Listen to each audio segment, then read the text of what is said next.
gas has been identified as an alternative power source to coal. However, according to a recent report by economists and energy advisory group, that's Meridian Economics, gas projects may actually not be economically viable, at least in the long run. The report also highlights infrastructural challenges and a high increase in emissions.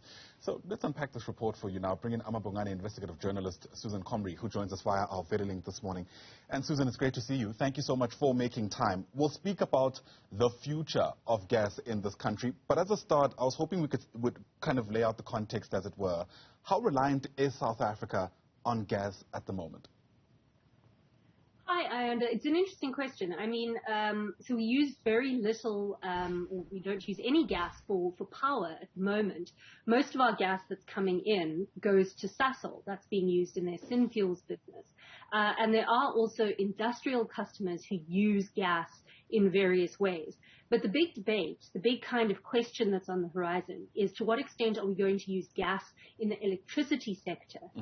You know, a lot of countries do use gas to generate power. And as you've said, there's kind of traditionally been this idea that perhaps gas could step in place of coal as we wind down our coal power stations. But increasingly, all of the research is showing that that's just not a logical thing for us to do, that the idea of using gas in any kind of baseload capacity is just, that time has passed. Yeah, and what's taking place in Ukraine has also added an interesting dynamic. Again, we'll unpack that in just a moment.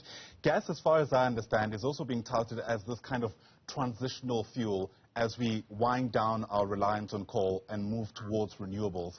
I wonder what the thinking behind that actually was and whether something like that is still necessary.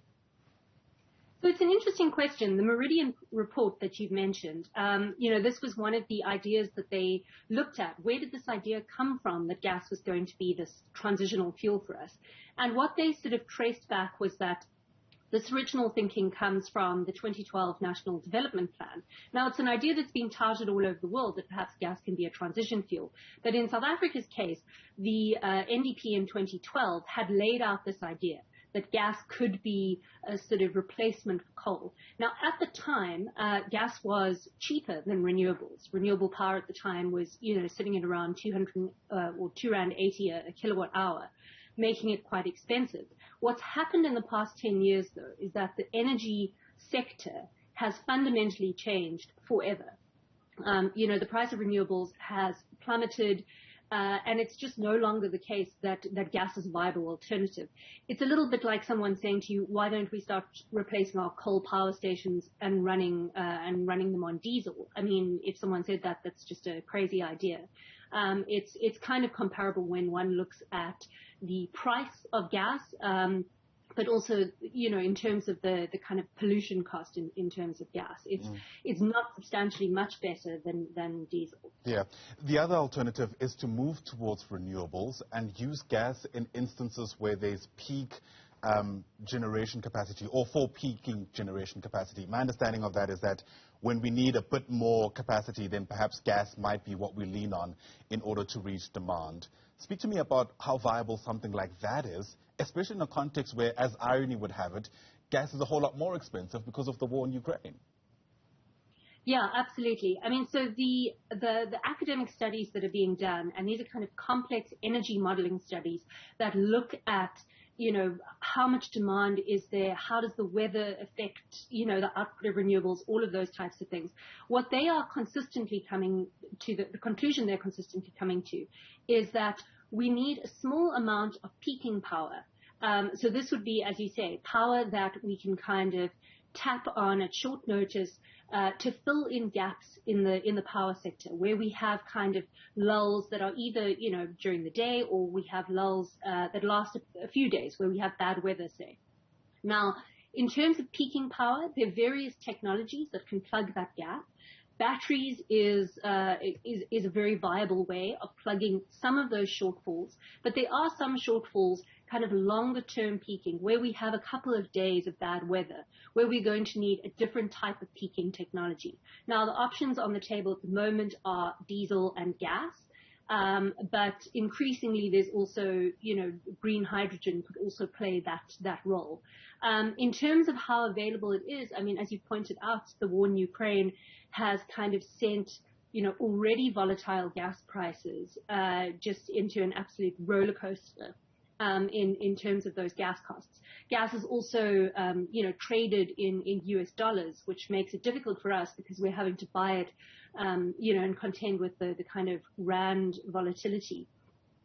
One of the things that the Meridian report unpacks really well is looking at to what degree we can actually use gas for that peaking role, and pointing out that, the diesel market, although diesel is more expensive and it is a bit more polluting than gas, diesel is more readily available than gas. Gas tends to be bought on these long-term contracts.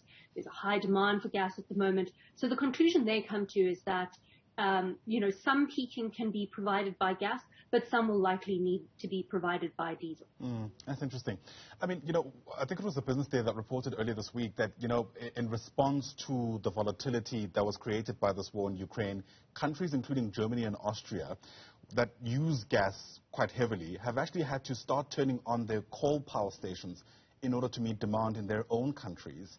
I found that fascinating. I mean, what does that tell us about our state of readiness to move to renewables in a context where this kind of emergency has kind of had countries taking a step backwards, at least when it comes to reducing their carbon footprint, as it were?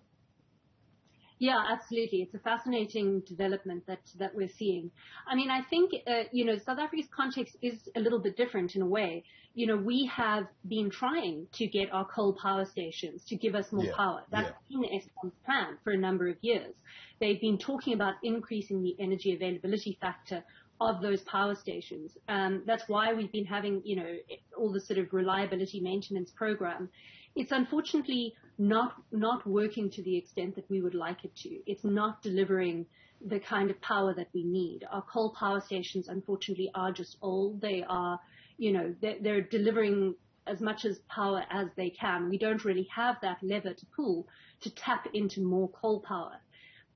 So, in South Africa's context, the other advantage that we do have is that we have kind of, a large number of kind of what they call shovel-ready renewable projects that are ready to go, that can come online quite quickly and can deliver a vast amount of power in 24 months is the kind of outline.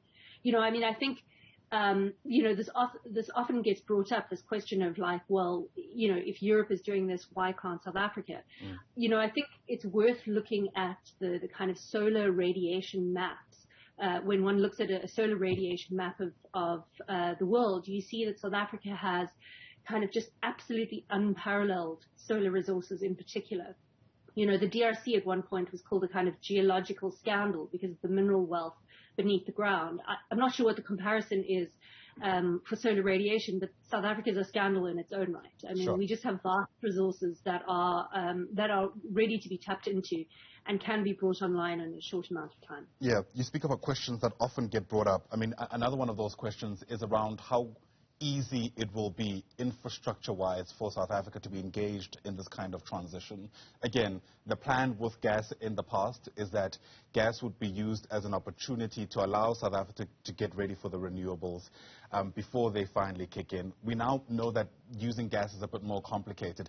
I wonder what that means for this kind of journey that we still need to take in a context where you pointed out that we're yet to get even our gas power stations our coal power stations fully operational. Yeah, absolutely. I mean, it's a huge constraint in South Africa at the moment, the kind of grid availability of where you can actually position these things. I think what's quite interesting is that if you look at things like Eskom is starting to look at kind of creative solutions, things like Komati Power Station, where they're looking at saying, look, it's not the best kind of solar resources in the whole country, but there's grid right here. There's capacity right here. We can plug straight into the existing infrastructure and use that. It's the same reason why Komati is also being considered for a gas power plant as well, that one would have a gas peaking plant built in Komati. The difficulty, of course, is that one has to actually get the gas to Komati Power Station. Generally, because of these kind of huge infrastructure constraints, a lot of the reports that have looked at this have said, look, if we are going to build gas, we need to build peaking plants right on the coast, where we can kind of have, LNG brought on land via floating storage regasification units, via LNG ships, effectively. What we don't want to do, and what the real risk is that we end up building masses of infrastructure, which, is in a couple of years' time is no longer useful to us. Yeah. Because, gas is, and everyone acknowledges this, is this kind of declining industry. It will be replaced quite soon. Sure, especially when you consider how much we've already spent on infrastructure that's not working as it should. Susan, it was lovely speaking to you. Really fascinating discussion. Appreciate your time on the AM Report this morning. Susan Comrie is a journalist with investigative unit amaBhungane.